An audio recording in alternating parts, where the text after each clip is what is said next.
Les doy la bienvenida y buenas tardes para todos. Buenas tardes, buenos días. Mi nombre es Alejandro Silieruelo.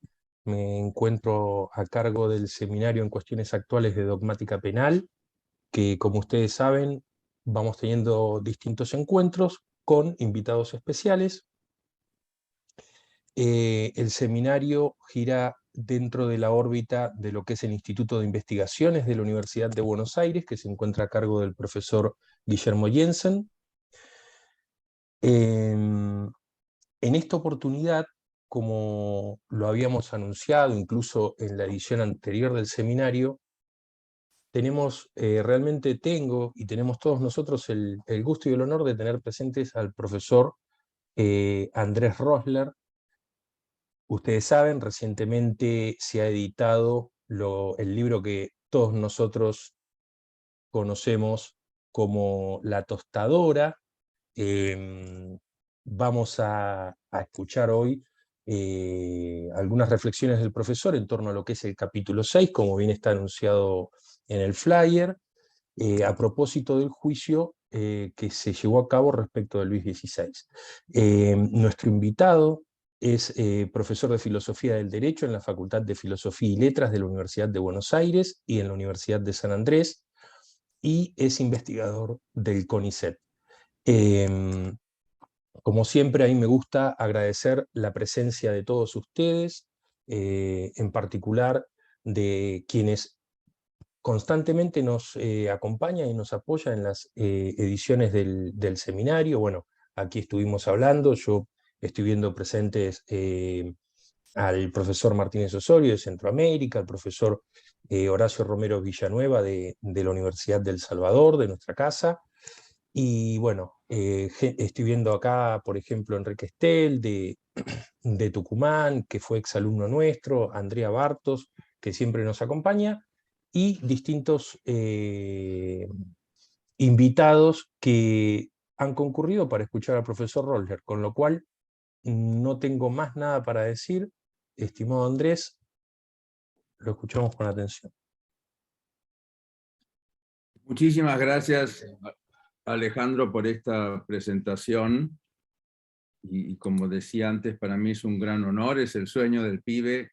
Es la segunda vez que me invitan a un seminario de Derecho Penal a exponer, lo cual quizás da una idea de lo que está ocurriendo. Si yo, que me dedico a la teoría del derecho, a la teoría política y no sé nada de derecho, tengo esta oportunidad, es que algo está sucediendo.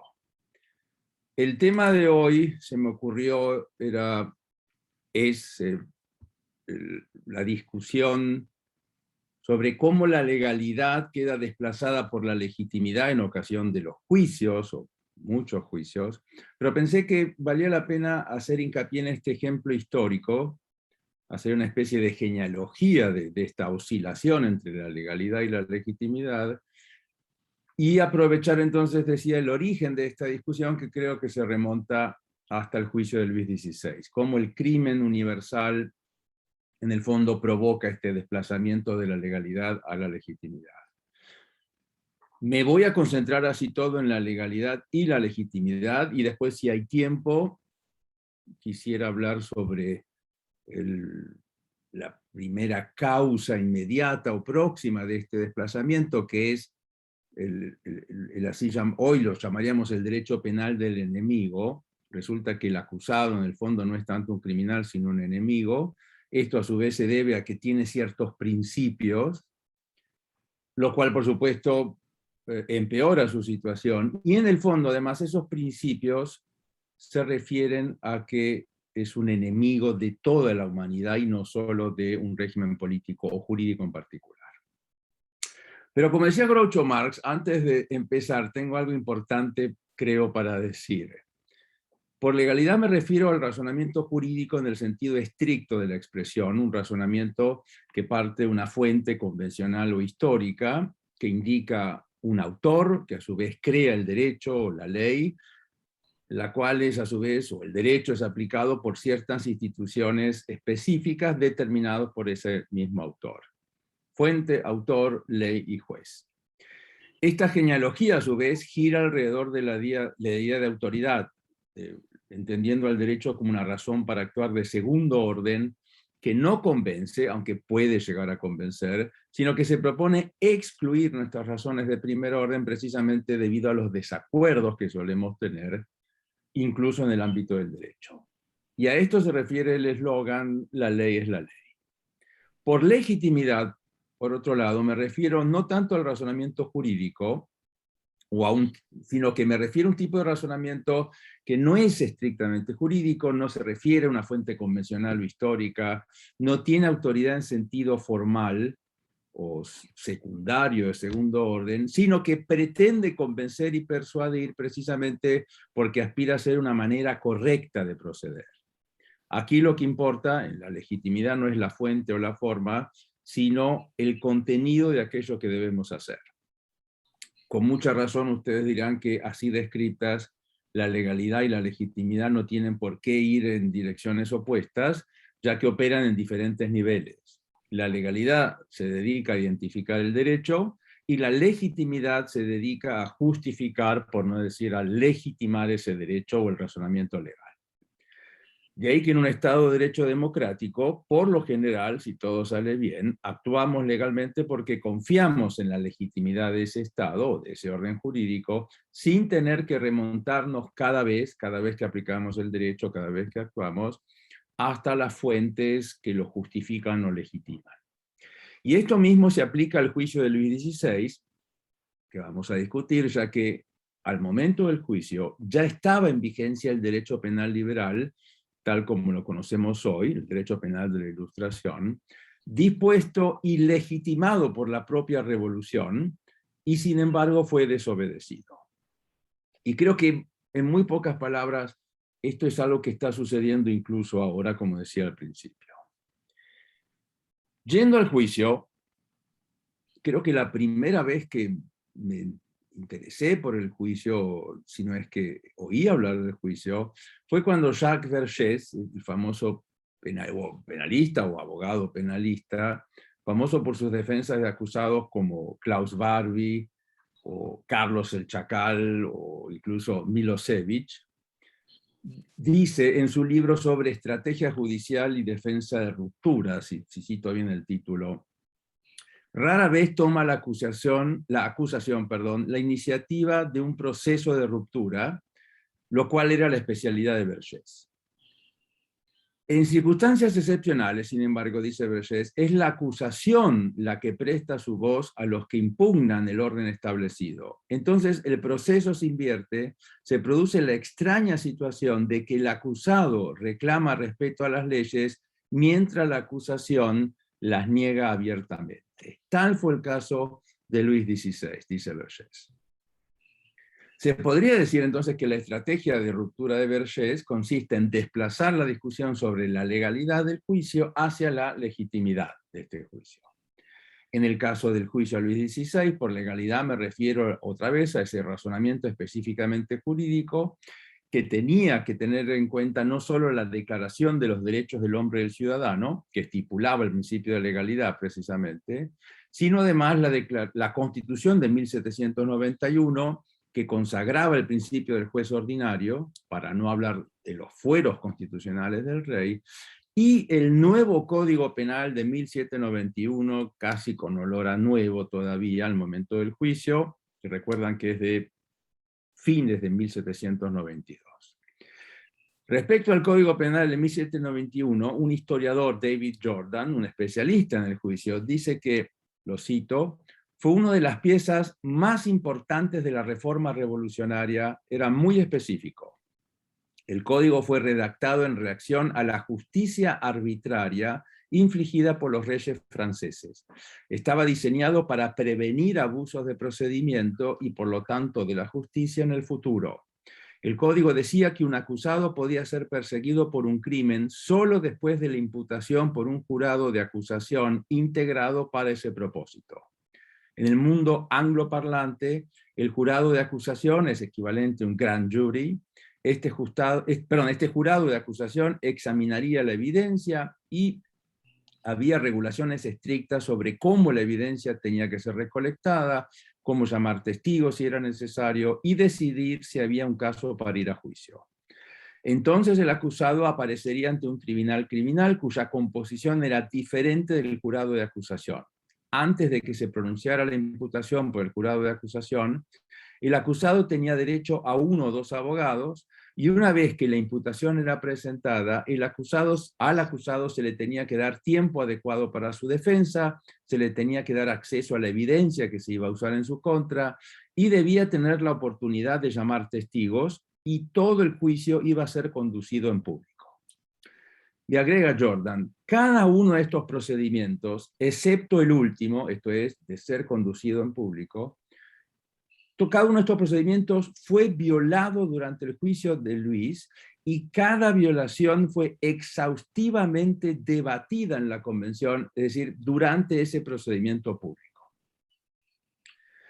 En el caso de Luis XVI, salta a la vista que el juicio fue ilegal, ya que se trató de una revolución. Toda revolución es por definición ilegal, con el agregado de que la Revolución Francesa violó sus propias leyes en el juicio contra el rey. No es que violó las leyes de la monarquía.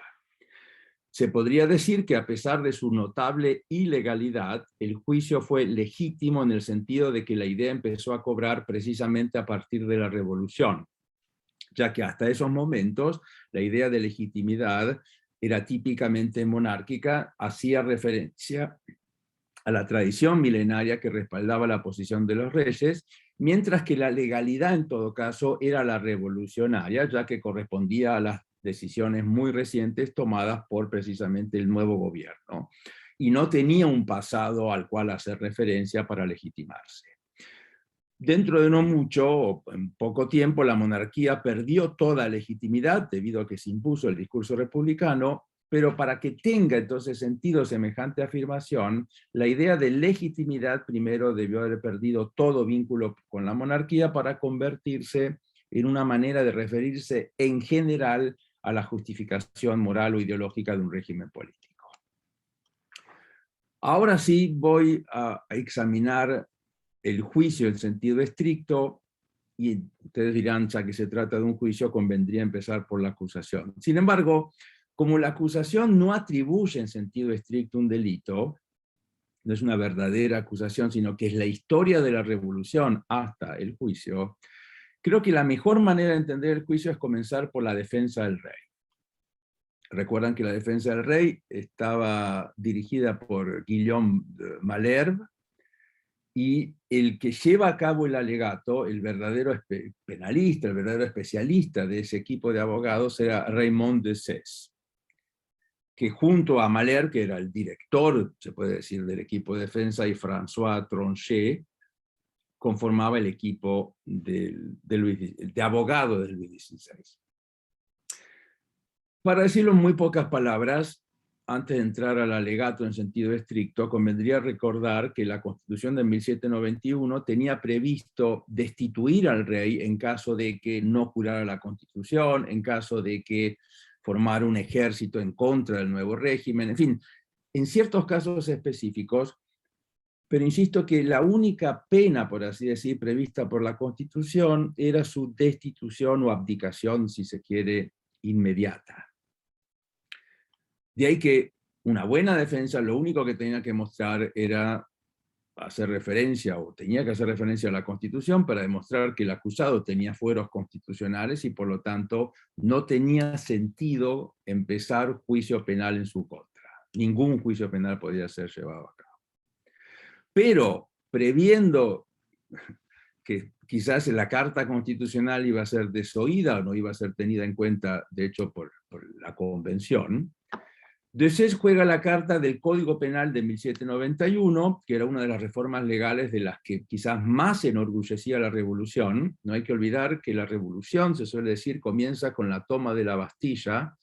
No comienza, el símbolo al que se hace referencia no es a la carestía del pan o a la falta de pan, sino que la arbitrariedad monárquica tenía como símbolo la Bastilla, y de ahí que se la suele tener en cuenta para explicar el origen, en todo caso, de la revolución.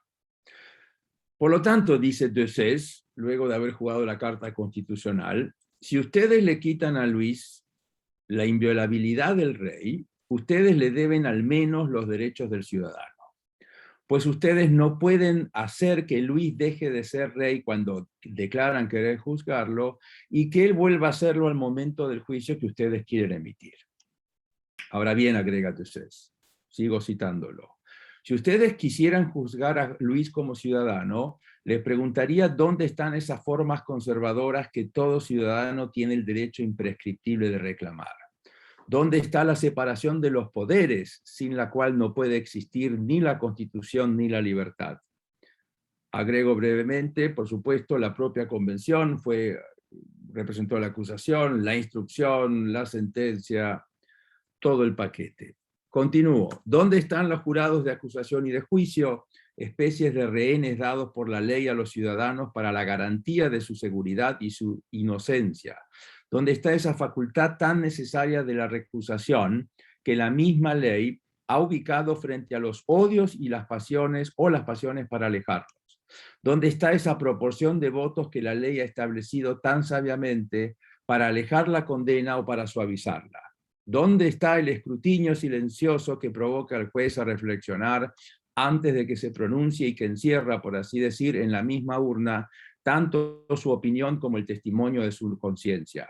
Otro paréntesis muy breve, como decían algunos convencionales, y la defensa del rey, toda Europa sabía cuál era la opinión, mejor dicho, cuál era la sentencia incluso antes de que comenzara el juicio. Vuelvo a Deuces, en una palabra, ¿dónde están esas precauciones religiosas que la ley ha tomado para que el ciudadano, incluso culpable, no fuera golpeado sino por ella? Ciudadanos, les voy a hablar con la franqueza de un hombre libre. Busco entre ustedes a los jueces y veo acusadores. Ustedes quieren pronunciarse sobre la suerte de Luis y ustedes mismos son los que acusan. Quieren pronunciarse sobre la suerte de Luis y ya han emitido vuestro voto. Quieren pronunciarse sobre la suerte de Luis y vuestras opiniones recorren Europa. Luis será entonces el único francés para el cual no existirá ley ni forma alguna. No tendrá los derechos de los ciudadanos ni las prerrogativas del rey, no gozará de su antigua condición ni de la nueva. Qué extraño e inconcebible destino. Luego de esta retahíla de ubisunt, procesales o penales o garantistas, Deuces agrega un poco más adelante, lo vuelvo a citar: si yo defendiera un acusado ordinario en los tribunales, sostendría que no pueden serle oponibles las piezas que no se hubieran podido procurar contra él sino por violación de su domicilio. Observaría que en los sellos mismos que la justicia hace estampar en los documentos de todo acusado, jamás se ha hecho el inventario de las evidencias que los sellos no pueden encerrar, sino en presencia del acusado que era objeto de la investigación. Agregaría que de otro modo, nada sería más fácil para los malévolos o enemigos que deslizar evidencias capaces de comprometer a un acusado o retirar las que lo justifican. En fin, diría que sin esta forma sagrada de la necesidad de la presencia de todo acusado en todo inventario de evidencias existentes o tomadas en su domicilio, el honor de todo ciudadano estaría expuesto todos los días al peligro más inminente del mismo modo que en su libertad. Ahora bien, esta defensa que yo tendría el derecho de hacer valer para todo acusado, bien tengo yo el derecho de hacerla valer en favor de Luis. El domicilio de Luis fue violado, sus armarios forzados, sus escritorios rotos, una gran parte de sus documentos dispersada o perdida. La ley no las ha puesto en absoluto bajo su salvaguarda, no ha habido sellos en absoluto, no hubo inventario alguno hecho con Luis. Durante el tumulto de la violación de domicilio se pudieron extraviar o retirar evidencias. Se pudo sobre todo extraviar las evidencias que hubieran explicado aquellas que se le oponen. En una palabra, Luis no estaba allí cuando se han tomado las evidencias, no ha podido asistir a su examen, él no tiene el derecho de reconocerlas y no se tiene el derecho de argumentar contra él. Fin de la cita. Me parece que si Deuces hubiera vivido en nuestros días, habría dicho que Luis XVI se encuentra en la misma situación que los combatientes ilegales detenidos en Guantánamo, que no se sabe si son criminales o enemigos, o que en realidad son las dos cosas a la vez.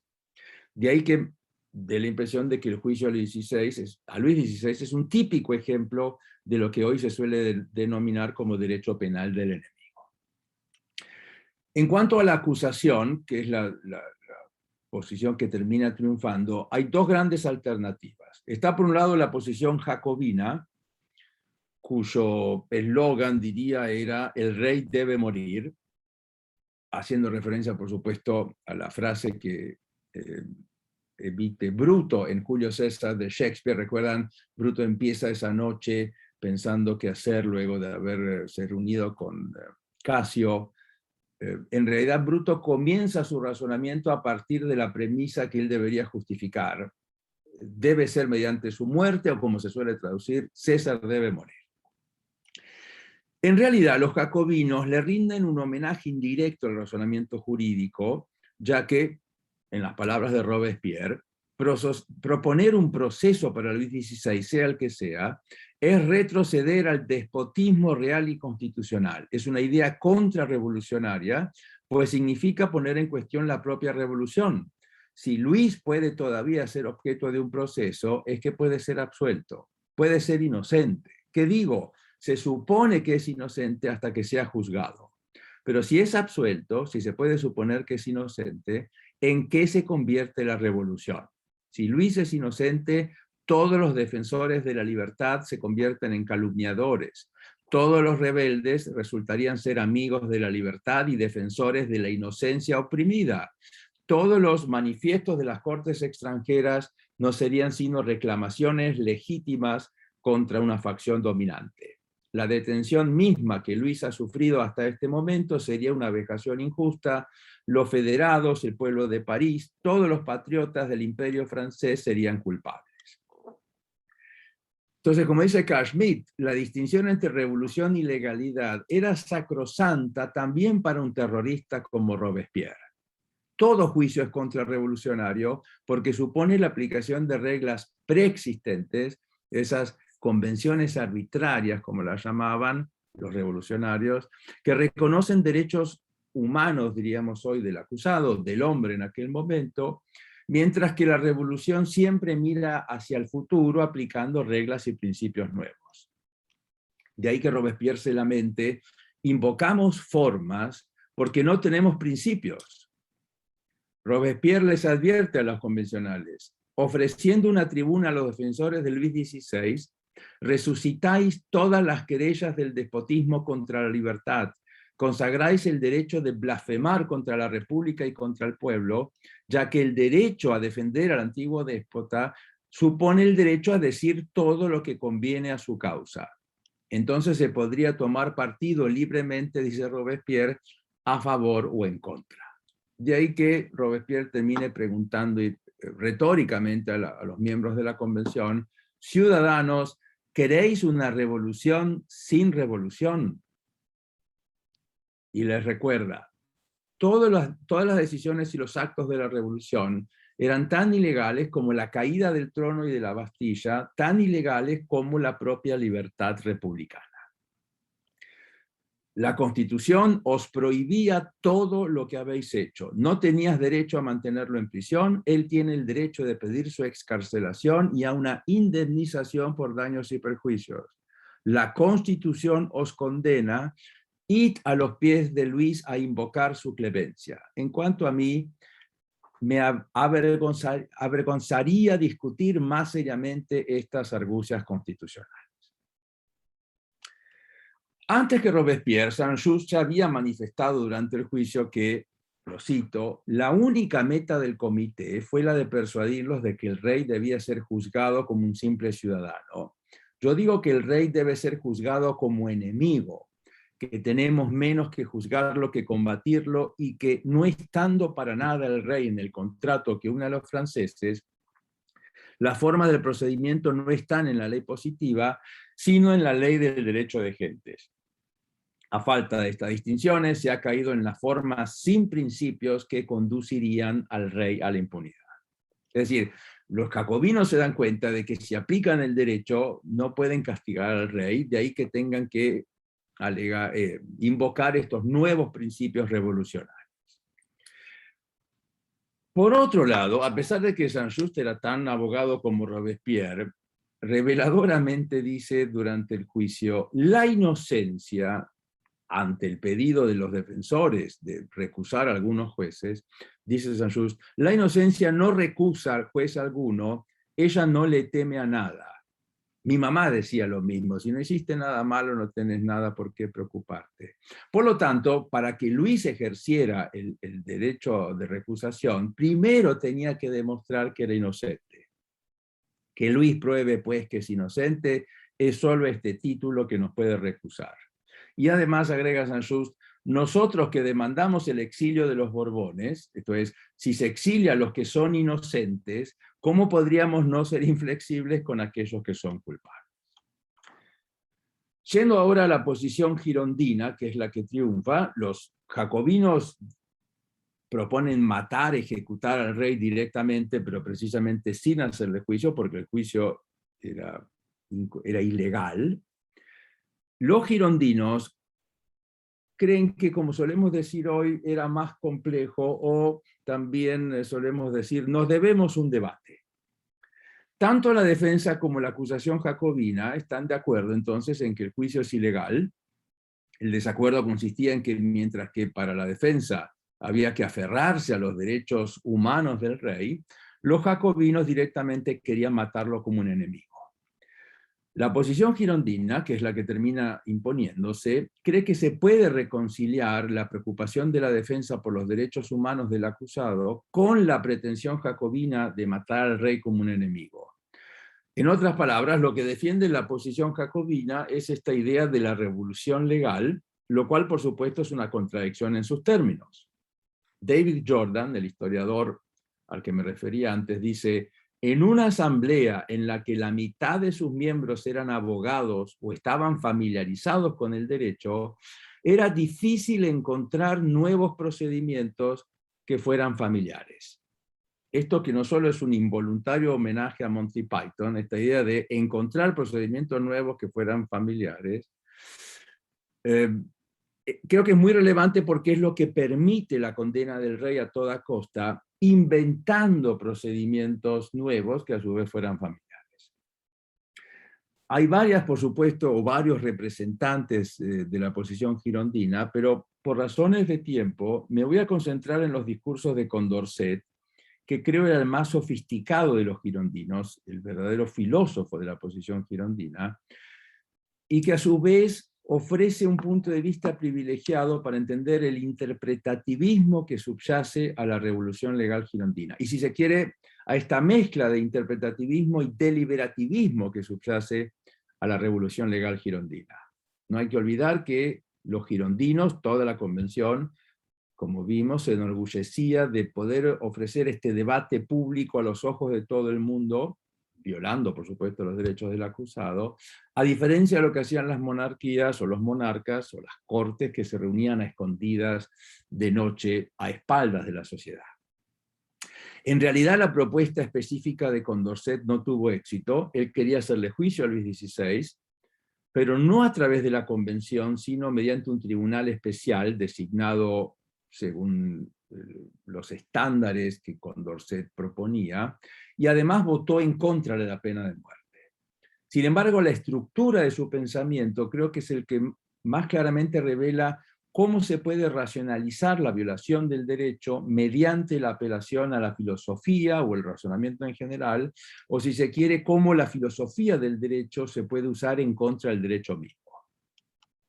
El discurso de Condorcet se inicia con la más ambiciosa de las declaraciones, me parece, lo cito: en una causa en la que una nación entera que ha sido víctima de un crimen es a la vez acusadora y jueza, dice Condorcet, ella debe dar cuenta de su conducta a la opinión del género humano, a la de la posteridad.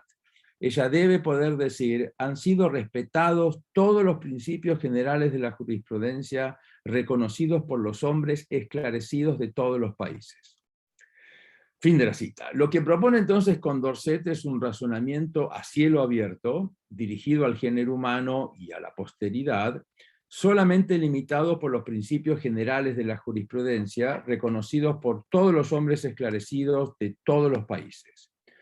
No habla entonces del derecho positivo, dispuesto en algún momento y lugar, según una tradición o una fuente, sino de razones para actuar que toda persona esclarecida, razonable, que merezca ser llamada de ese modo, tiene que aceptar.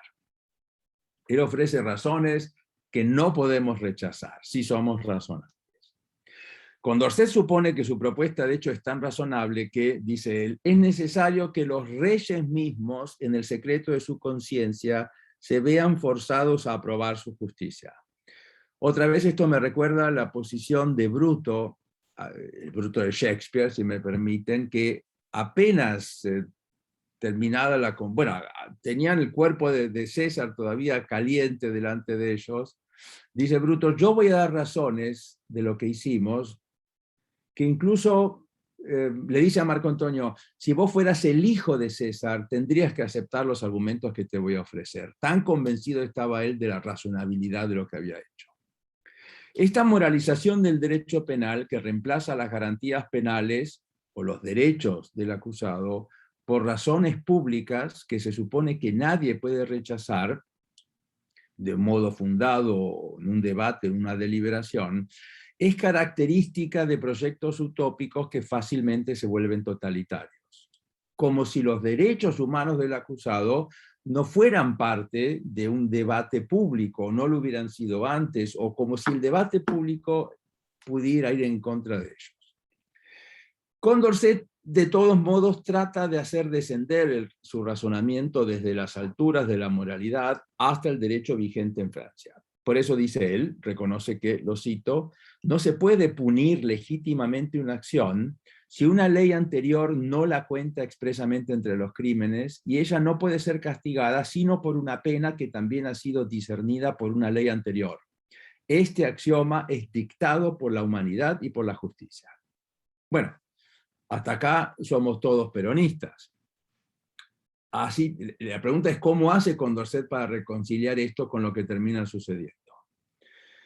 Inmediatamente, sin embargo, a continuación, Condorcet agrega que si en la lista de crímenes, y aquí empieza la explicación de cómo es que logra reconciliar el debate con la violación de los derechos. Si en la lista de crímenes la ley no distingue aquellos que las circunstancias agravantes vuelven más atroces, no se debe concluir que ella había querido sustraerlos de la pena, sino solo que estas circunstancias agravantes no han parecido necesitar el establecimiento de una pena particular.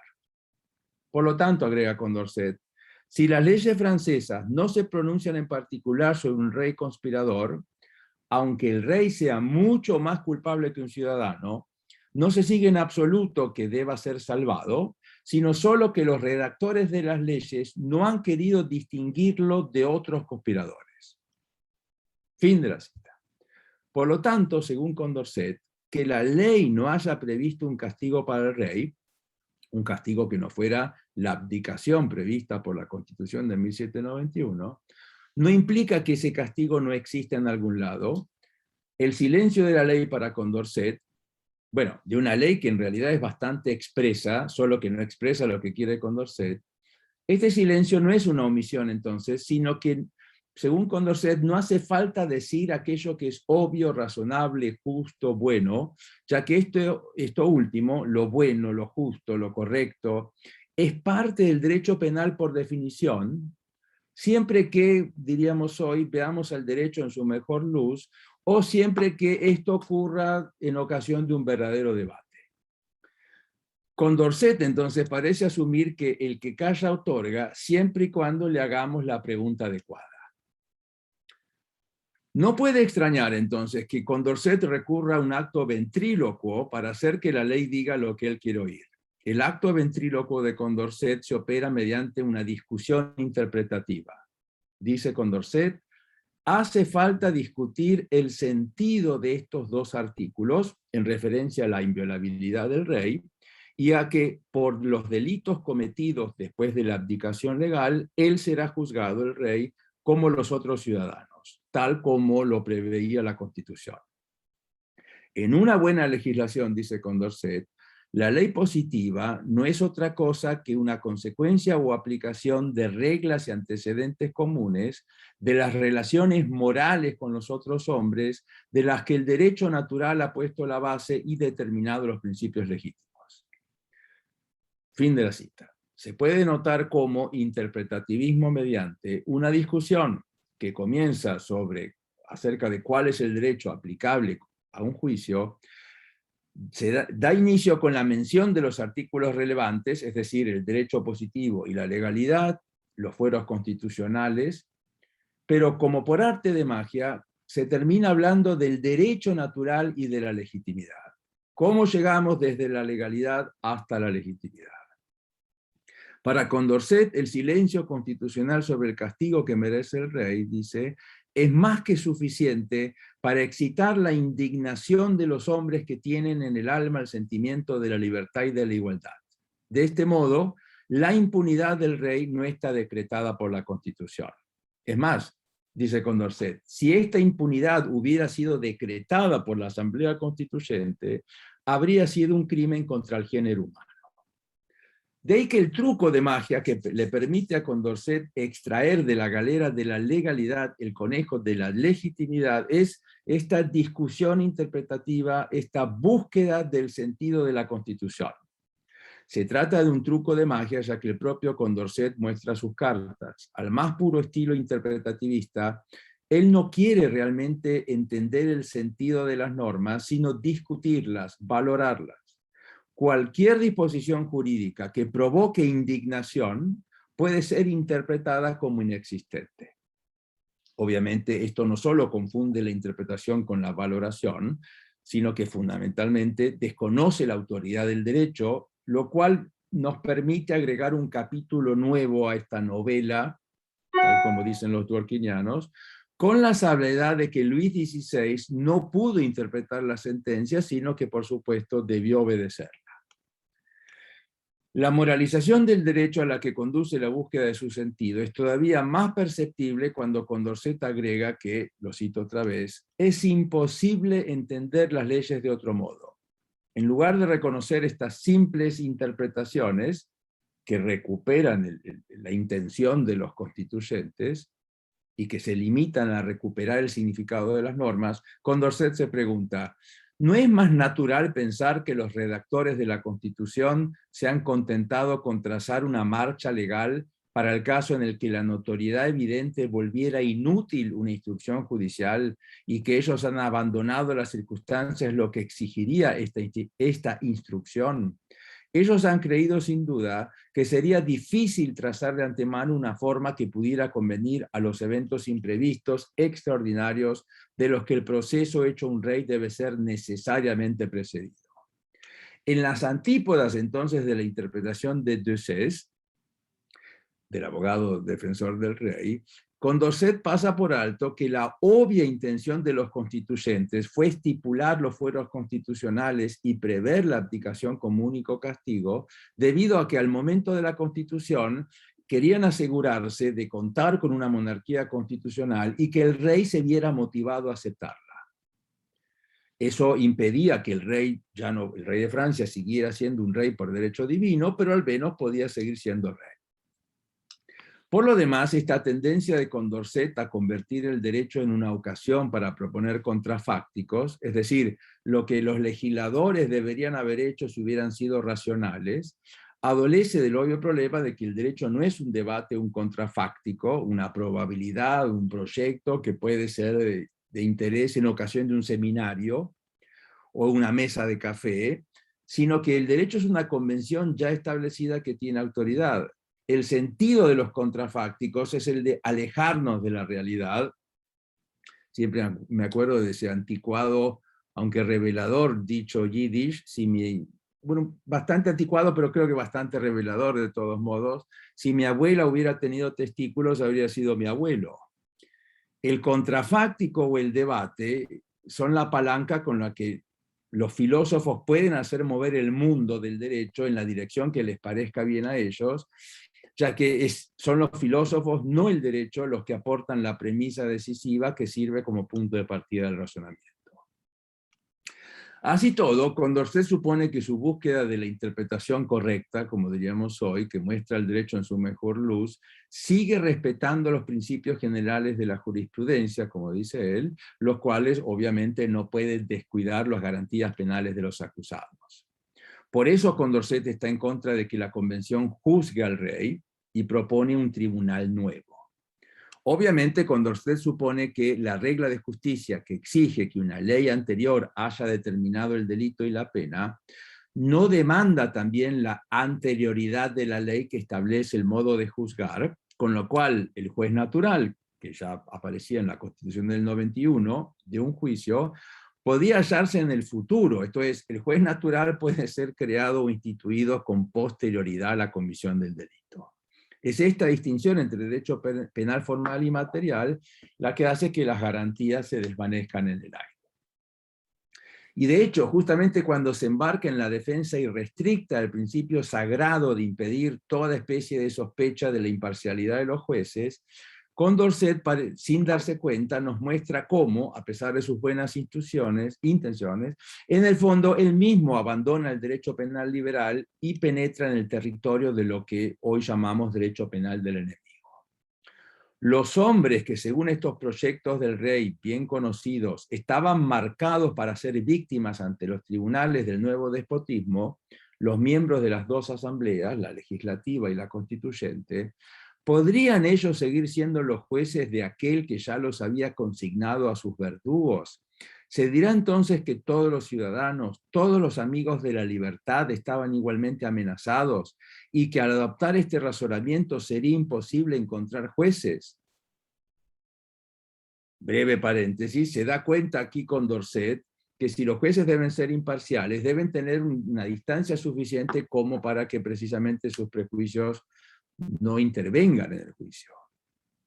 A lo cual agrega Condorcet, quizás creyéndose un acróbata mucho mayor de lo que en el fondo era, o más talentoso de lo que era, un acróbata intelectual en todo caso, pero un bandido que propaga el terror en una comarca y amenaza a todos los habitantes es sin duda su enemigo y todos tienen interés en que él no sea impune. Entonces, habiendo sobreestimado sus dotes de acróbata intelectual, Condorcet se hace una objeción que él no puede superar. Su defensa de la imparcialidad de los jueces lo lleva a reconocer implícitamente que todos los habitantes de Francia, al menos los de simpatías republicanas, se sentían amenazados por Luis XVI y por lo tanto no podían ofrecerle un juicio justo.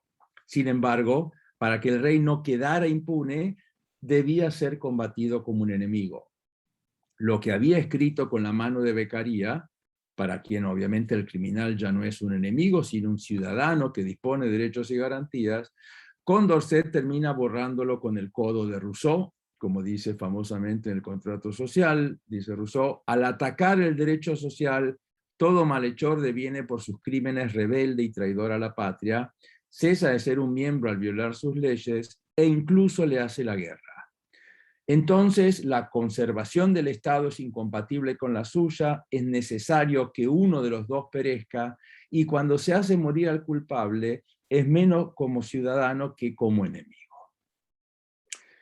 De ahí que, en conclusión, es gracias al deliberativismo, todo fue debatido en público, a diferencia de las monarquías que tomaban decisiones parecidas, pero a espaldas del público. Saint-Just, recuerdan, le decía a la convención, nadie podrá decir que nosotros estamos ocultando lo que hacemos. Saint-Just se ufana de que mientras que los reyes, dice él, perseguían la virtud en las tinieblas, nosotros juzgamos los reyes a la faz del universo. Nuestras deliberaciones son públicas para que no se nos acuse en absoluto de conducirnos sin miramientos. Entonces, por un lado, como decía, es el deliberativismo el que permite la violación de las garantías del acusado, a pesar de que al momento del juicio existía indudablemente un derecho legal a la defensa en juicio, estipulada por la Declaración de los Derechos del Hombre y del Ciudadano, el Código Penal de 1791. El debate fue tan libre e ilimitado que el juicio se había iniciado sin embargo, sin que Luis tuviera un abogado defensor, por lo cual no puede sorprender que para algunos diputados Luis fuera sencillamente considerado como alguien fuera de la ley, literalmente sin derechos, y por lo tanto pudo ser ejecutado sin proceso legal alguno. Y si a este deliberativismo le sumamos el interpretativismo, la idea de que, muy bien, él podrá tener fueros constitucionales y tendrá derechos humanos, pero vamos a buscar el sentido de esas garantías, el sentido de esos derechos humanos.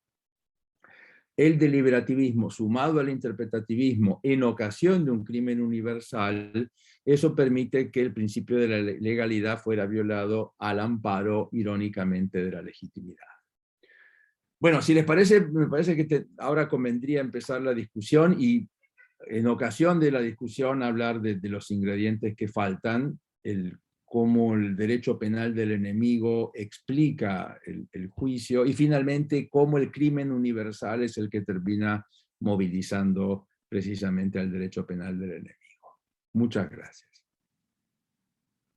Muchas gracias, Andrés. Muy clara la exposición y ahora queda abierto obviamente el debate. Le cedo la palabra de manera ordenada, o si bien quieren dejar en el chat las consultas, las preguntas, o realizarlas a viva voz, no hay ningún inconveniente.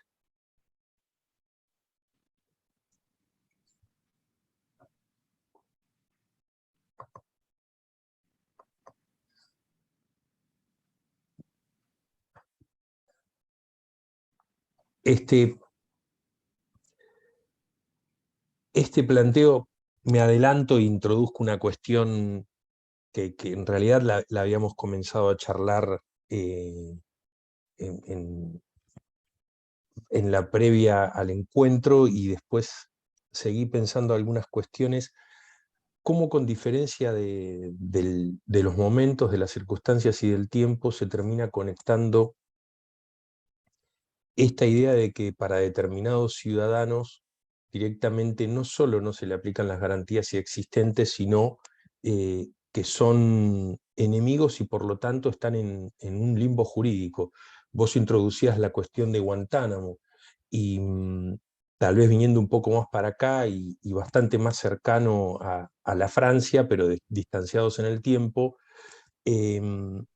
cómo termina en la República de Weimar la propuesta de Radbruch de código penal para lo que eran, digamos, los vagabundos, los indeseables, toda una serie de personas que formaban parte de la comunidad a los que se le quería aplicar medidas que los aíslen completamente, que a su vez esto lo toma las postrimerías del nacionalsocialismo y construyen directamente lo que es lo que se traduce como el extraño en la comunidad o el ajeno a la comunidad, ¿no? Una persona que no pertenece al lugar donde justamente comete el ilícito y con las reglas de esa misma comunidad. ¿Cómo se trata de, de introducir distintos recursos para poder justamente meter por esa vía, ya sea por la vía de lo contrafáctico o por generar un prototipo del indeseable? ¿Cómo se termina introduciendo por la ventana el derecho penal autoritario? ¿Cómo ves esta conexión, Andrés, a lo largo del tiempo? ¿Qué relaciones hay? Sí, sin duda, el propio derecho, si quieren, el propio delito común ha sido ocasión de la aparición de así llamado derecho, de lo que hoy llamaríamos derecho penal del enemigo. Yo traté de delimitar el derecho penal del enemigo a su hábitat natural, que no es el del delito común o de los indeseables, de los diferentes, de los que no pertenecen, sino de aquellos que tienen ideas diferentes y pueden cometer las mayores atrocidades, pero lo hacen por principio. Y ese principismo es el que provoca esta reacción. Si lo hicieran por dinero, si lo hicieran otra vez, incluso, ni que hablar si lo hacen por razones culturales o sociales, en cuyo caso, bueno, sería la propia sociedad la responsable, y ya, bueno, tomaríamos otro camino. Pero el derecho penal del enemigo tiene su hábitat natural, decía, en el ámbito del principismo, y ese principismo a su vez es asociado a la comisión de un crimen universal, es asociado a la lesa humanidad. Tiene la misma estructura que el crimen de lesa majestad. La humanidad termina siendo divinizada es objeto, víctima de los mismos delitos que antes aquejaban a Dios o a la religión.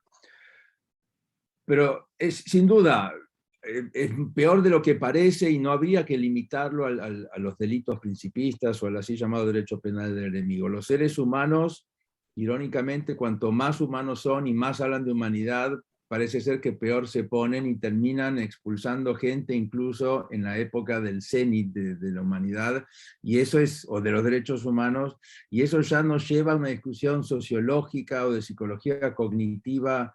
¿Cómo puede ser que en Weimar estos incluso autores aparentemente bastante ilustrados, o que uno no hubiera esperado que adujeran eso, que los nazis, que Damm y Schaffstein, quizás antes de ser nazis, hablaran del derecho penal autoritario? Eso era más, sí, más esperable. Pero la estructura de la discusión es la misma. Tenemos que saltear la legalidad y lo hacemos por razones extralegales, y eso se debe a que estamos moralizando el derecho. Yo creo que queda más claro en el caso de Luis XVI cómo es que se cuela la legitimidad o la moral en el derecho. Se cuela o bien hablando de interpretación, o se cuela apelando a este debate ilimitado, urbi et orbi. Nos despegamos del código para dar un verdadero debate. Y otra vez, ¿cómo puede ser que en la era del cenit de los derechos humanos, donde no excluimos a nadie y todo el mundo quede incluido, cómo puede ser que como resultado de un debate se violen derechos fundamentales? Eso Sí, sugiere que no tenemos que creernos tan superiores y que hay que tener mucho cuidado con la filosofía de la historia y con el progreso, porque envalentonados por esas ideas, terminamos razonando al revés. Suponemos que somos infalibles debido a que estamos al final de este proceso de progreso histórico, y por lo tanto todo lo que hacemos está bien, y debería ser al revés. Dado que creemos tanto en los derechos humanos, tendríamos que asegurarnos de no violar los derechos humanos de nadie, y dado que somos tan progresistas, tendríamos que cuidarnos mucho del progreso, de la filosofía de la historia, dado que esto ha sucedido tantas veces, no es la primera vez. Ya la Ilustración debería haber hecho, la Revolución debería haber hecho encender las alarmas. Hay que tener mucho cuidado. aquí hay una pregunta de el profesor Martínez. Martín, formulala si deseas a viva voz. Hola, hola, buenas tardes a todos. Un abrazo. ¿Cómo He estás? seguido con mucho interés la exposición del profesor Andrés, y por la vivencia que nosotros tenemos en el Triángulo Norte de Centroamérica, se está abriendo paso una vertiente del populismo punitivo sumamente preocupante. Gobiernos que adquieren una legalidad electoral y que posteriormente consideran de que tienen la suficiente legalidad para establecer leyes de ley y orden sumamente excepcionales, regímenes de excepción, aboliendo derechos y planteando en la conciencia colectiva de que las garantías constitucionales son un obstáculo para un eficaz combate del crimen organizado y las malas pandillas. La tendencia es bien preocupante porque verdaderamente está dando lugar a una regresión a la discusión que ha planteado Andrés. ¿Qué podemos hacer en nuestros países para rescatar un ámbito quizás de respeto a la Constitución? Señalar que la legitimidad que pueda dar una elección no te justifica para que derrumbes todo el edificio del Estado de Derecho y de las garantías. La pregunta es muy importante porque este es un virus que se va a ir extendiendo paulatinamente por toda América Latina.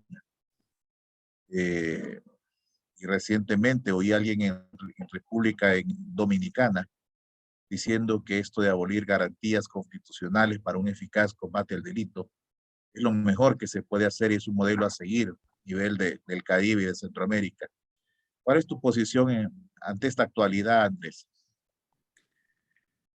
Yo, la verdad, me dedico a la teoría del derecho, así que no debería opinar, pero voy a aprovechar la ocasión y los sospechosos o los culpables a los que yo les atribuyo responsabilidad por lo que está pasando, comparándolo a lo que sucedía cuando yo estudiaba Derecho, la diferencia en estos 30 años son, por un lado, el interpretativismo, esta idea de que por más que el derecho sea claro, hay que interpretarlo igual, como dice Dworkin, hay que interpretar incluso las normas de tránsito. Y esto no es un chiste argentino. Según Dworkin, hay gente que se para delante de un semáforo, verde o rojo, y tiene sentido hacerse la pregunta, ¿qué quiere decir ese semáforo? Bueno, en realidad no es una pregunta por el significado, es una pregunta por la valoración del sistema jurídico en su conjunto. Dworkin nunca se imaginó tal vez que esto iba a llegar al derecho penal, ya que él era liberal, y la discusión sobre los valores que él defendía eran liberales, así que en caso de duda, bueno, le daba la razón en general a los acusados, y él decía que si bien un un ciudadano tiene derecho a la presunción de inocencia, el Estado no tiene derecho a una condena, sino que la condena en todo caso debía ser resultado de haber seguido el procedimiento correcto. El problema es que a veces pasa que estas teorías se les escapan de las manos a los autores y tienen resultados contraproducentes. Y alguien dirá, pero esto viene de mucho antes. El interpretativismo fue la filosofía del derecho nacional socialista. Esta idea de recurrir a valores, a saltearse la ley, a permitir a que los jueces apelen al razonamiento moral a cielo abierto. La tiranía de los valores, hablando de ironías y de Cashmere, que él tanto temía, pero que es exactamente a lo que recurría el derecho nacional socialista. Los jueces podían inspirarse en el espíritu del Führer y directamente aplicar valores. Por eso Schmitt puede enseñarnos tanto, estudiar todas las etapas de su pensamiento, todo lo que dijo, desde que empezó a que terminó. Por un lado, entonces, el interpretativismo, que era la filosofía del derecho nacional socialista, solo que el nacionalsocialismo tenía valores nacionalsocialistas, y el interpretativismo tiene valores, no sé cómo llamarlos, pero el punto es, no puede la teoría del derecho depender de nuestros valores. Hay que tener mucho cuidado, entonces, con esta idea de importar valores. Y el otro culpable es este neorepublicanismo penal, esta idea de que los criminales son enemigos, esta idea de que podemos usar el derecho positivo o el derecho natural, llegado el caso, y esta misma idea de que, en el fondo, el que viola el derecho penal de este país en particular, en el fondo representa un peligro para toda la humanidad. Y esto reproduce no solo la discusión de la Revolución Francesa, reproduce la discusión entre Cicerón y Marco Antonio. No le quiero echar la culpa a Cicerón porque Cicerón no conocía el Estado moderno, no conocía los derechos individuales y él lo que quería era proteger a la República. Y si la República está en peligro, no como una excusa, sino que literalmente la República está en peligro como lo estuvo la República de Weimar, y si se trata de contener al Partido Nacional Socialista, bueno, lamentablemente en ese caso muy probablemente vamos a tener que recurrir a medida de excepción. Si tenemos que parar al Partido Nacional Socialista que tenía su ejército propio, etcétera, etcétera, etcétera. Ahora, claro, hay que tener mucho cuidado y no usar Weimar como una excusa para violar los derechos de los acusados. Eso es un disparate. Entonces, esto es como las brujas, que no existen, pero que las hay en Weimar en 1933, y en el fondo porque los propios jueces de Weimar no usaron el derecho que tenían a su disposición. Pero sacando Weimar y los bárbaros en las puertas, es obvio que se trata de juicios, se trata de derechos constitucionales que, como decís, son obstáculos y están pensados para ser obstáculos. Eso es en el fondo la Constitución, es un obstáculo que impide, en el caso del derecho penal, la puesta en marcha arbitraria del aparato. Irónicamente, toda la discusión deliberativista y democrática tendió a hacer de la Constitución una ocasión para un debate, lo cual no está mal, pero que ese debate no puede poner en duda los derechos humanos, los derechos o fundamentales, si se quiere. Eso sí que está terriblemente mal. Esta ironía de que con la mejor de las intenciones los derechos humanos terminan siendo violados en nombre, ¿no?, de de los derechos humanos. Entonces, los culpables que yo identificaría son una teoría del derecho y una teoría política como el neorepublicanismo. Y que yo quizás ingenuamente creo que si uno cambia los programas de estudio o si recomienda algún libro o si modifica la teoría, eso puede influir. Bueno, eso también depende mucho del clima de época. No sé si un libro puede, pero teniendo en cuenta el éxito que tienen ciertas teorías y ciertos libros, quizás haya algo de eso y quizás insistiendo con cierta prédica y reformando, escribiendo cosas y proponiendo y discutiendo, se logre algún cambio.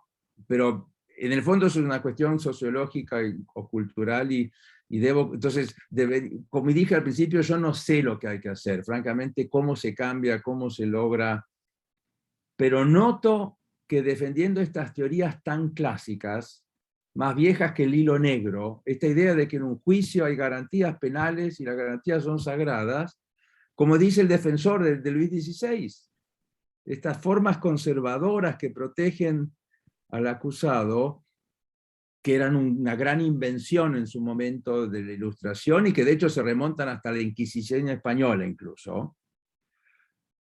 Bueno, en cierto modo hoy están en cuestión. La Ilustración misma está en cuestión incluso por razones democráticas o en aras de mayor ilustración o de mayor progreso. Sí, hay una crisis cultural muy profunda. Pero creo que con la teoría correcta y el enfoque correcto todavía se puede hacer una diferencia, a juzgar por la repercusión que está teniendo esta clase de discusiones. Muchas gracias, Andrés. Acá levantó la mano el profesor Alejandro Montesé de Ecuador. Alejandro, desbloquea el micrófono y pregunta directamente al profesor y luego vamos con Enrique Estel, ¿sí? Gracias, profesor Alejandro, profesor Andrés, y muy buenas tardes con todos los aquí presentes. He estado un poco delicado de salud por una operación que me hice y es por eso que estoy en reposo, distinguidos maestros, profesores. He escuchado al profesor Andrés y me puse a pensar en lo último que dijo con respecto a la crisis cultural que está viviendo las sociedades y mucho más en las sociedades latinoamericanas.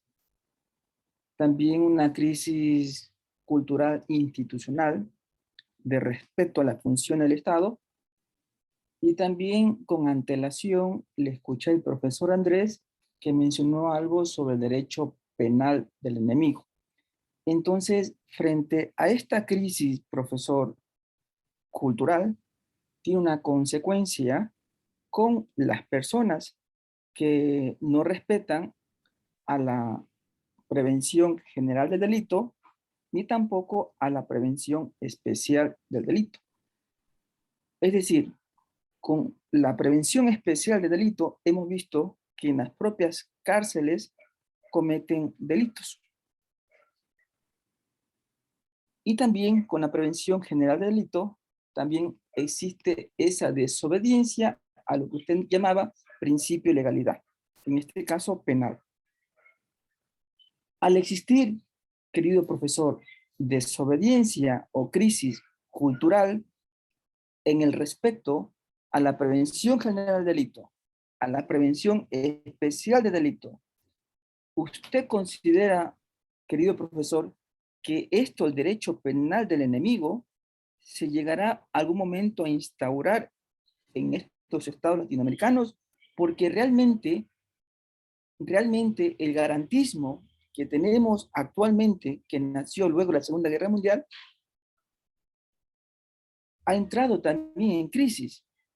Demasiado garantismo no permiten que exista una adecuada o respeto a estas prevenciones, tanto especial como general.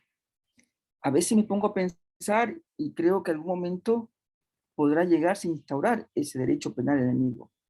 pero quisiera escuchar qué concepción tiene usted, querido profesor, con respecto a esto que realmente me asusta mucho, al menos en la sociedad ecuatoriana, donde una persona le quita la vida a otra por robarle un teléfono, sale de la cárcel y sigue matando solo porque le miran mal, y tantos factores que podría conversar. Es por eso que me ha llegado a la cabeza y al momento escribir sobre esto, el derecho penal enemigo, frente al garantismo, o el tanto garantismo hizo daño a la sociedad, o qué está pasando. Profesor, fue un placer escucharle en su noble y muy acertada disertación. No, muchas gracias. Si entiendo bien la pregunta es, el garantismo en el fondo no puede combatir el delito. No puede... bueno, si esa es la pregunta, yo respondería, la verdad, no lo sé, puede ser, pero lo que trato de hacer hincapié es, entre abogados, hablando del razonamiento jurídico, nuestra tarea es aplicar el derecho vigente. Y dentro del derecho vigente está el principio de legalidad, todo el paquete, los derechos humanos, todo lo que sucede, de hecho, a partir de la Revolución Francesa, a partir de la Ilustración, cuyos orígenes, mencionaba, en realidad son medievales, a pesar de lo que se suele creer. Así que es un error creer que eso es una idea moderna que quizás tenía sentido al principio. Los que hacen grandes cambios quieren desentenderse de lo que había ocurrido antes, pero nosotros que nos dedicamos a estudiar, es hora de que no distingamos tan tajantemente entre el derecho moderno y el medieval, porque eso puede tener, de hecho, consecuencias contraproducentes. Entonces, no sé si porque la otra pregunta, bueno, si no sirve para nada, ¿a quién se le ocurrió que eso era un avance? ¿Por qué no seguir con los procedimientos, no sé cómo llamarlos? Bueno, haciendo referencia al famoso ensayo de Dahm y Schaffstein, está el derecho liberal por un lado y el derecho autoritario por el otro. El derecho liberal cree que para condenar a alguien tenemos que satisfacer sus garantías, derechos individuales. El derecho autoritario, que hoy parece ser un sketch, ¿no?, de Monty Python. Hablar de derecho penal autoritario es como decir, bueno, esa posición es la que debe, mejor dicho, no puede prevalecer, porque autoritario ya implica un juicio de valor, de hecho, negativo o peyorativo. Pero lo que se referían ellos era que la autoridad es más importante que los derechos individuales, y por eso defendían el derecho penal autoritario, que es lo que defiende mucha gente hoy, en nombre, irónicamente, de los derechos humanos. Quieren ser autoritarios, creen que hay que asegurarse de que ningún culpable quede libre, y no tanto asegurarse de que ningún inocente termine siendo condenado. Son dos maneras distintas de cómo enfocar el derecho penal. Y si, francamente, me da la impresión de que, quizás es un prejuicio mío, pero de que el liberalismo puede funcionar y que la Ilustración fue un avance, pero no estoy hoy en condiciones, no sé si alguna vez voy a estar en condiciones de demostrar que realmente funciona mejor sociología, no lo sé. Quiero creer que sí, y un poco me acostumbré a pensar en esos términos y me dejé llevar por este prejuicio de que la Ilustración era mejor y que los derechos del hombre, el ciudadano, los derechos humanos son superiores. Así que no sé cómo ayudar en ese sentido. No. Es más, voy a decir algo peor. Yo soy un liberal, lo digo, acá estamos entre amigos, nadie se va a enterar, no se lo digan a nadie, por favor, pero soy un liberal, sí. Así que no quiero que mis prejuicios liberales me ganen la mano. No quiero dejarme llevar por mis prejuicios.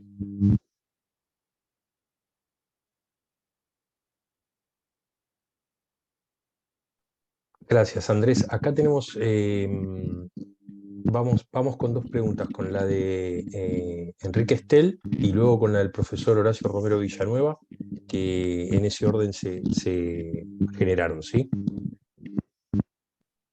Desmuté el micrófono, Enrique, y puede formular la pregunta. Buenas tardes, muchas gracias, doctor. Doctor Rosler.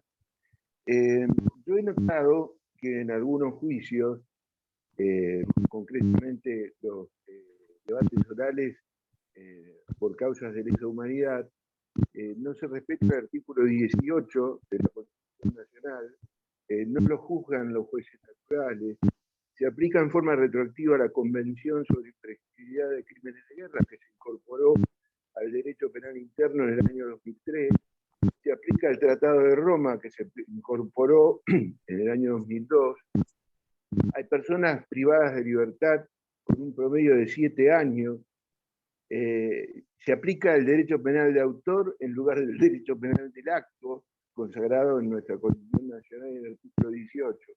Y realmente he llegado a pensar de que estamos dentro del concepto de tribunales, es lo que pensé, y quiero ser sincero con usted, como usted dijo también, que no va, estamos en un círculo, digamos, de personas que nos interesa perfeccionar nuestros conocimientos, ¿no?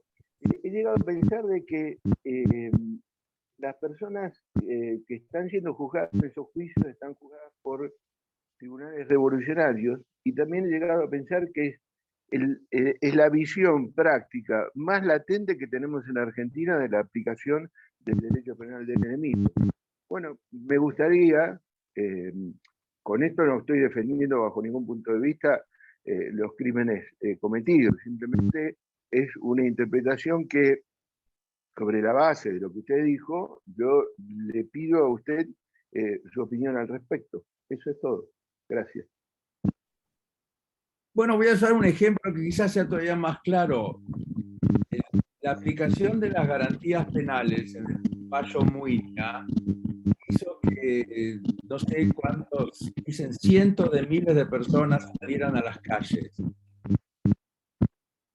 Al viejo modo, de hecho, no sé si es fascista, totalitario o nacionalsocialista, que era lo que se esperaba de que el pueblo se expresara en caso de que una ley provocara indignación, etcétera, etcétera.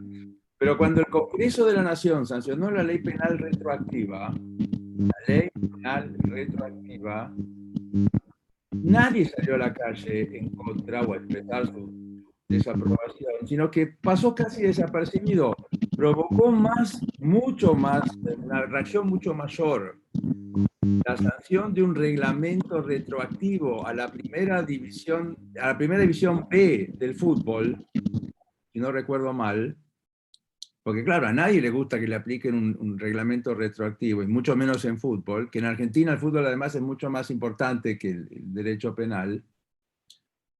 En cambio, la sanción de la ley penal retroactiva fue muy bien recibida y ni siquiera no hubo discusión, y la Corte Suprema la convalidó por 4-1, una sola disidencia. Con lo cual, bueno, como se suele decir en las películas, la acusación descansa, no hay nada más que discutir.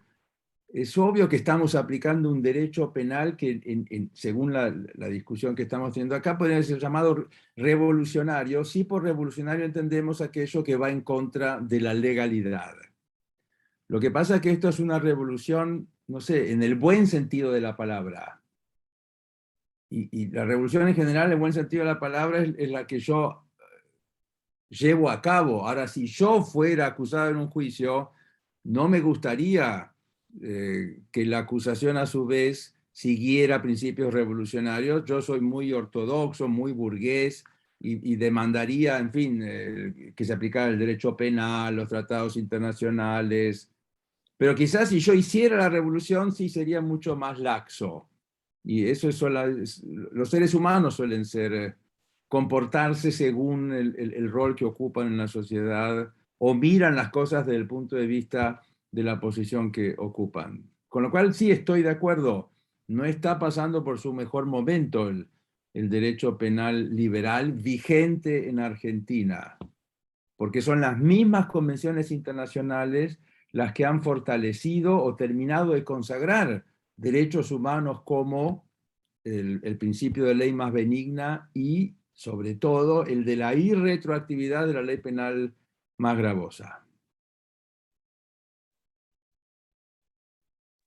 Muchas gracias, doctor. Muchas gracias, Andrés. Buenas tardes, doctor Rosler, profesor Rosler. La verdad que me exquisité la conferencia y el pensamiento y la relación de conceptos. Yo quería preguntarle algo mucho más concreto. Yo no me acuerdo mucho, pero me acuerdo que en el juicio revolucionario de Luis XVI, uno de los problemas que tenía la acusación es que la propia Constitución francesa decía que el rey, no me acuerdo si era inviolable y Sí, sagrado, o sagrado, y me acuerdo que tenía una fórmula especial que los revolucionarios, generalmente ¿cómo se llaman? Los jacobinos, un poco dejaron de lado porque lo que suponía que se tenía que hacer en su momento era destronarlo y obviamente someterlo a un juicio común. Ahora, más allá de eso, ¿por qué todo proceso revolucionario o todo cambio de paradigma político necesita del juicio para sentar la legitimidad de los valores que pretende imponer? Entonces el juicio revolucionario, obviamente a Luis XVI, como en su momento la Revolución Cubana, en el 59 creo que tuvo juicios sumarísimos, como los mismos nazis utilizaron el juicio, me acuerdo, contra la quema del Reichstag, si no mal recuerdo, como un paradigma para establecer una disminución de las garantías individuales al encontrar un enemigo que era el comunismo, y sucesivamente todo cambio político y cambio constitucional político necesita del juicio como una especie de vidriera para legitimar los nuevos valores. ¿Por qué se debe eso siempre? sí, exactamente. La Constitución preveía que la persona del rey era inviolable y sagrada y que solamente podía ser depuesto o destronado si cometía esos actos específicos previstos en la Constitución y que podía ser acusado por delitos cometidos con posterioridad a la abdicación. Y de hecho, como comentábamos con Alejandro, bueno, ya que hace referencia a la famosa Lex van der Lubbe o al decreto que declara retroactiva la pena de muerte retroactivamente, o la vigencia de la pena de muerte retroactivamente en Alemania, decreto de Hitler. Incluso en el gabinete de Hitler hubo discusiones, porque algunos asesores decían, ojo, que estamos yendo en contra del principio de legalidad.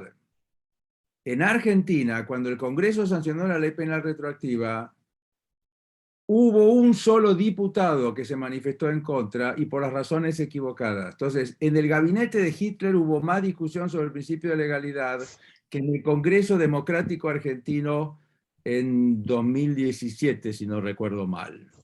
Porque hay que reconocer que los alemanes pueden cometer un genocidio, pero se tomaban muy en serio el principio de legalidad y por eso tomaron dos caminos alternativos. Es decir, por un lado estaba el derecho y por otro lado ese genocidio que cometieron en las sombras, o como diría Lon Fuller, apelando al management, a la administración de empresas, no al derecho. Y esto prueba que Fuller tenía razón y que si bien se pueden cometer bastantes atrocidades con el derecho, hay algunas atrocidades que no pueden ser cometidas jurídicamente. Es como un homenaje indirecto al derecho, por así decir, lo que no se puede hacer con el derecho. Ahora, ¿por qué los revolucionarios no toman el camino genuinamente jacobino? Que también Robespierre decía, ojo que esto es ilegal, así que juicio no podemos hacerle, tenemos que matarlo, derecho viejo. Bueno, es que ese es el homenaje que a su vez los revolucionarios le rinden no sé si decir al antiguo régimen, a la idea de legitimidad. Quieren, por un lado, quieren hacer una revolución, pero a la vez siguiendo las formas tradicionales, lo cual es una contradicción en sus términos. Y para Kant eso es lo que agravaba el hecho. Bueno, que vayamos y matemos al jefe de gobierno, podemos tener miedo, podemos pensar qué nos va a suceder, pero si adoptamos las formas tradicionales, si los llevamos a juicio, si lo ponemos en un cadalso, eso agrava la conducta, lo hace todavía peor. Y creo que se debe a la búsqueda de legitimidad, a que no terminamos de reconocernos como verdaderos revolucionarios y que deberíamos empezar de cero, incluso en nuestra idea de cómo encarar un juicio, cómo encarar el nuevo régimen. Es que en el fondo ninguna revolución puede empezar completamente de cero, porque quizás no nos daríamos cuenta de que es una revolución. Y todos estos problemas, creo, son problemas modernos, son problemas que antes no tenían en la Edad Media. Es uno de los problemas del precio del costo que uno paga por ser moderno. sin duda. Estos son problemas modernos, son problemas, iba a decir de hombres blancos, como son problemas nuevos. Y antes no, bueno, no existían porque no había revoluciones. Entonces, ¿qué hacemos? Seguimos siendo como siempre. Y en el caso de la revolución estaba este problema de que para deshacerse de la monarquía tenían que deshacerse del monarca. Y de ahí esta necesidad de, bueno, de matarlo. Sin duda. Muchísimas gracias. No. Bueno, gracias Horacio por la pregunta y al profesor Robles por la amabilidad de la respuesta. Tenemos una pregunta del doctor Montanaro. Desbloquea el micrófono, Domingo, y pregunta, por favor. Sí, buenas tardes, profesor. Yo lo que quería por ahí precisar es que la Asamblea Francesa, la Convención Constituyente, no era un poder constituido, era constituyente. Entonces, en su legitimidad creaba su legalidad. Así lo expresa perfectamente Schmitt. La legitimidad crea la legalidad y no al revés. También veo en el caso de Luis XVI la aplicación del pensamiento schmittiano expresado en la teoría del partisano, en donde aquel que no respeta la legalidad de la guerra y se mimetiza, se pone fuera del derecho penal de guerra y no tiene garantías. Y también advierto, en el caso del juicio a Luis XVI, que se reemplaza el despotismo monárquico por el despotismo popular. Es decir, donde el pueblo no tiene sujeto su acción a norma alguna porque es déspota en términos rusonianos. Eso me parece que es el principio que se sostiene permanentemente en el juicio popular revolucionario, que, por ejemplo, en la Argentina se dio con el juicio a Santiago de Liniers por parte de la Revolución de Mayo, en donde se lo juzgó, se lo condenó a muerte y se lo ejecutó por traición a la revolución. Y en el caso de Luis XVI, lo que hubo fue no un juicio de derecho o legal, sino un juicio fuera del derecho, no ilegal, pero fuera del derecho, en la excepcionalidad del traidor a la revolución, aquel que se le acusaba, se probó, se unió al ejército enemigo para,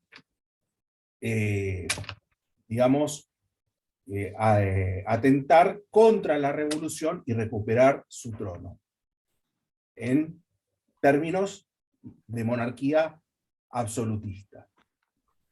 Esa era mi observación. Gracias.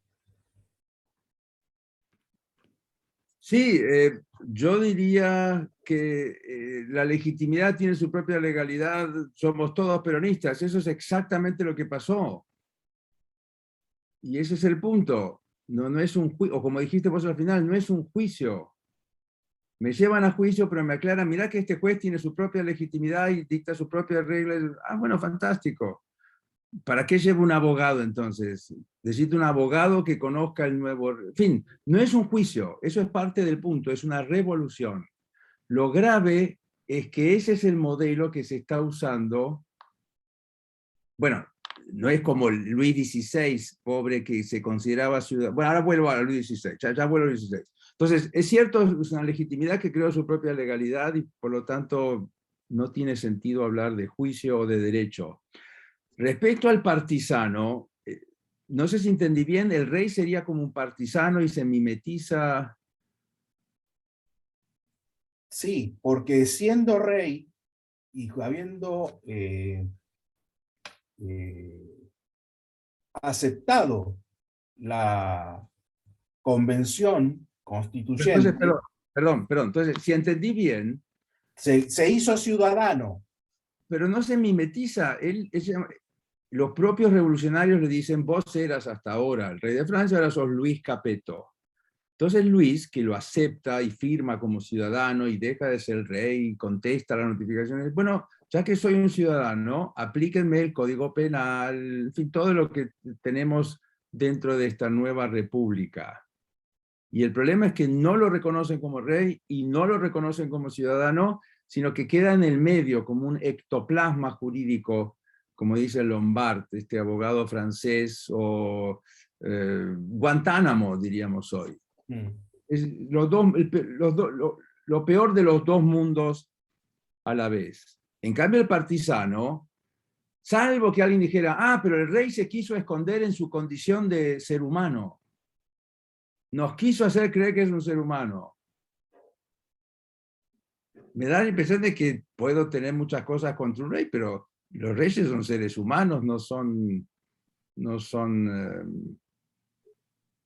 en fin, no veo, el partisano sí se tiene que El tirano no esconder. es considerado un ser humano, por eso se acepta el tiranicidio.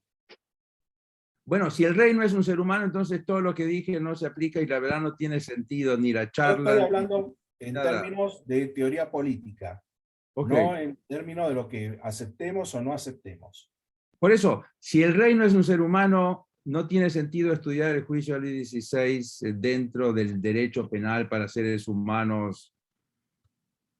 Por eso no entiendo por qué.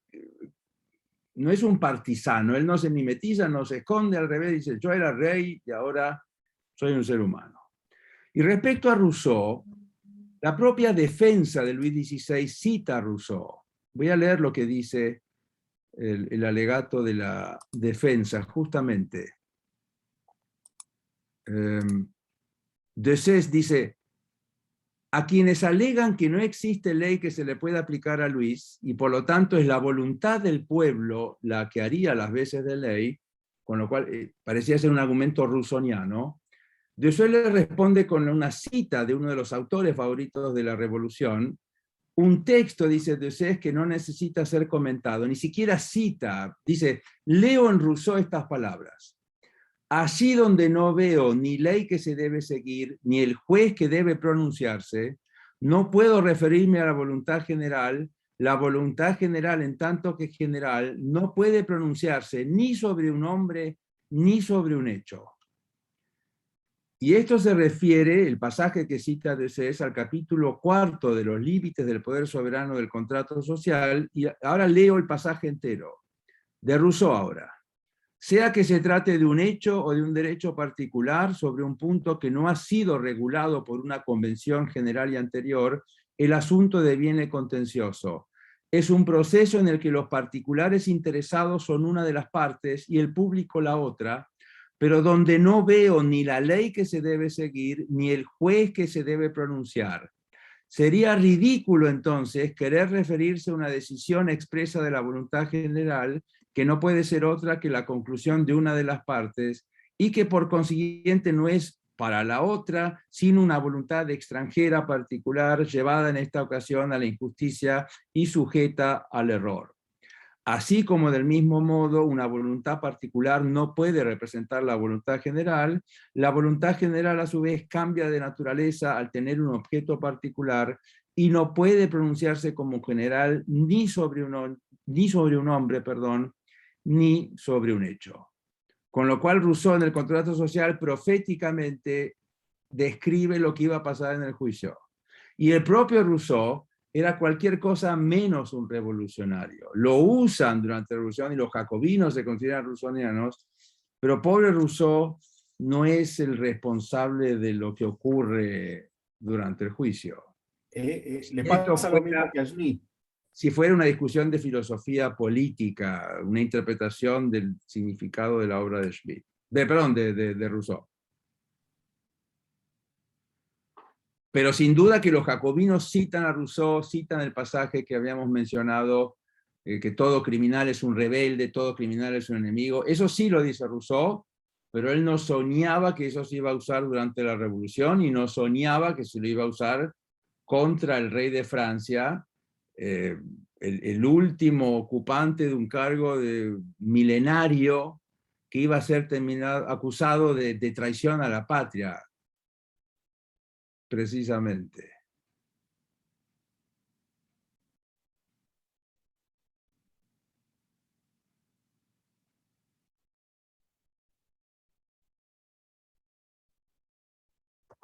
Muchas gracias, Andrés.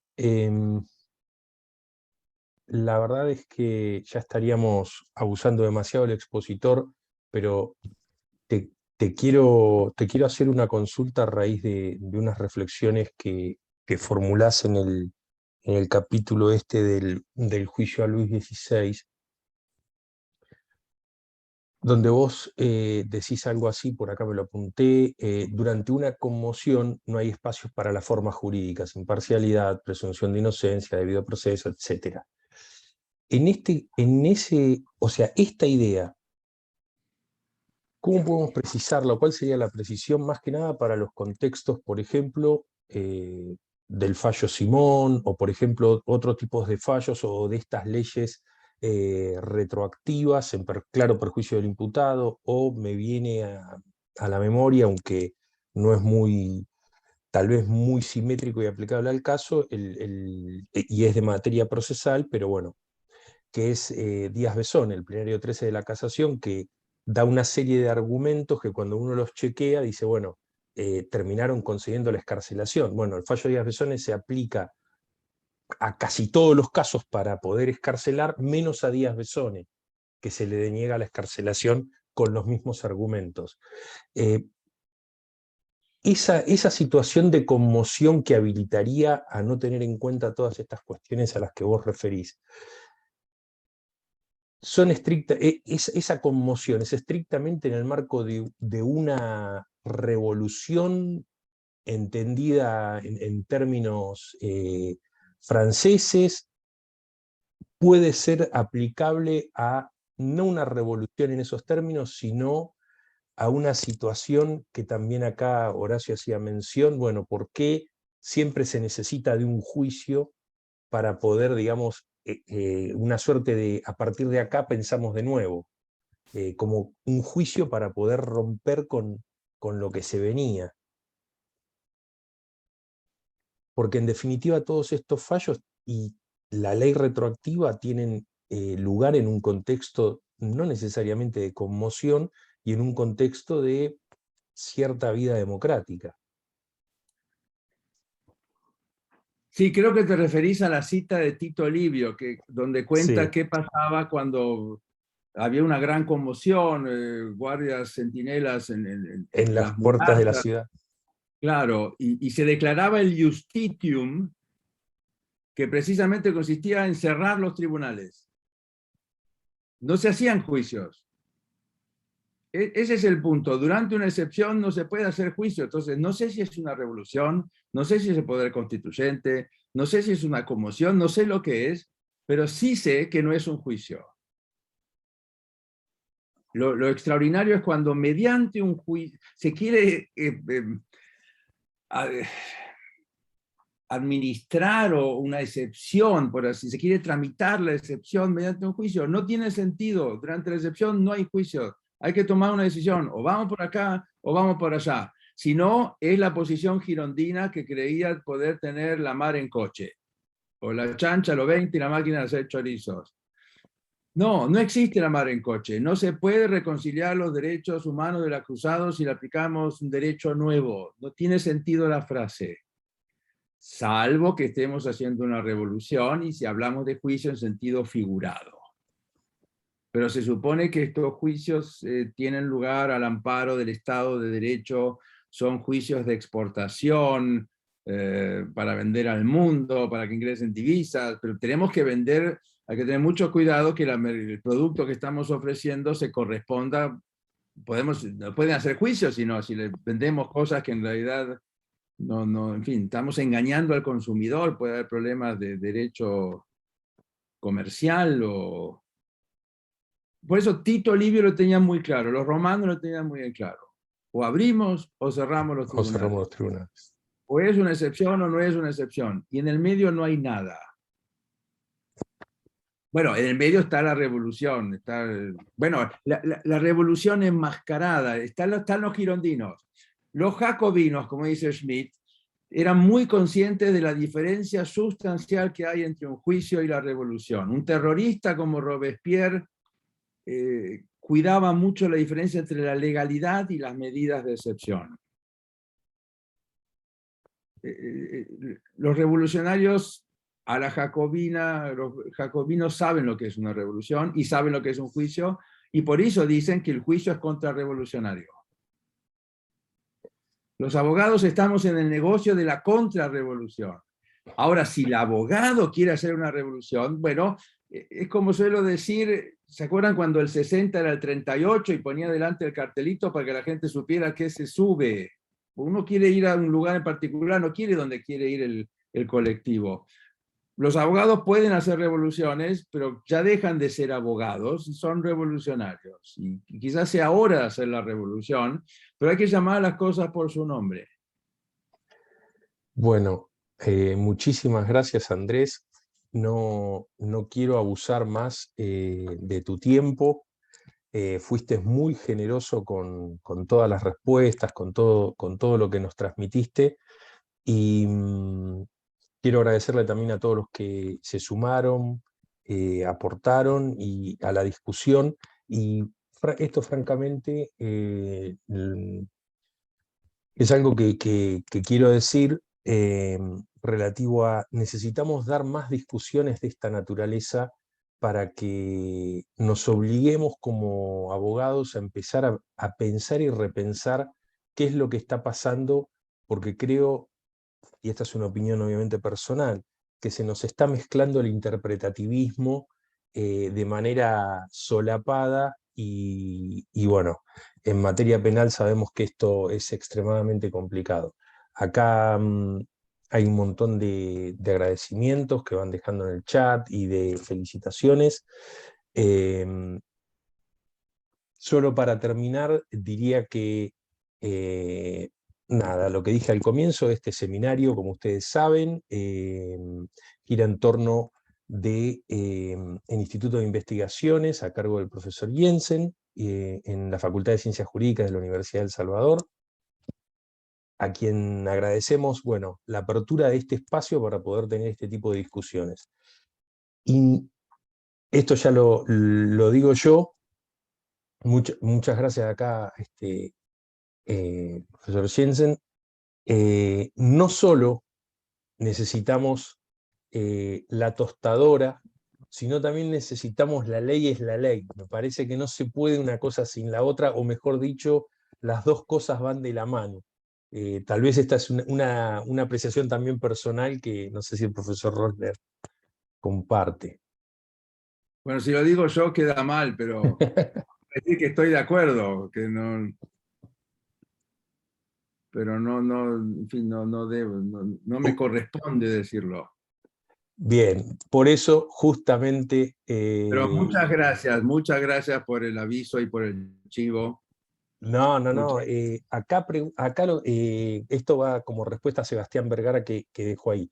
Se tratan de dos obras distintas del profesor Rosler que humildemente les sugiero que se las procuren y la lean, porque tanto en La ley es la ley como en La tostadora se hacen planteos realmente que a nosotros como abogados penalistas nos van a servir un montón y dejar de comprar ciertos estándares de pensamientos que creemos que son, los idealizamos y en realidad esto no es de esta forma, al menos desde mi perspectiva. Bien, nuevamente Andrés, un lujo, un placer tenerte, muchas gracias por tu generosidad y los espero a todos. Esto ya es un chivo del seminario. Nosotros el seminario, más allá de las postas puntuales de algunos temas que nos invitan a reflexionar, los venimos llevando adelante en torno a un asunto muy puntual de dogmática penal, que es la obra del profesor Gesell. En una suerte de homenaje al profesor que falleció hace poco tiempo, y nos vamos a encontrar el 6 de julio para tratar nada más ni nada menos que la cuestión vinculada a los delitos de omisión, ¿sí? De comisión por omisión, en el pensamiento del profesor Karl-Heinz Gesell. No digo nada más, les agradezco nuevamente a todos y nos estamos viendo en la próxima edición del seminario. Un abrazo para todos, que sigan muy bien. Muchas gracias.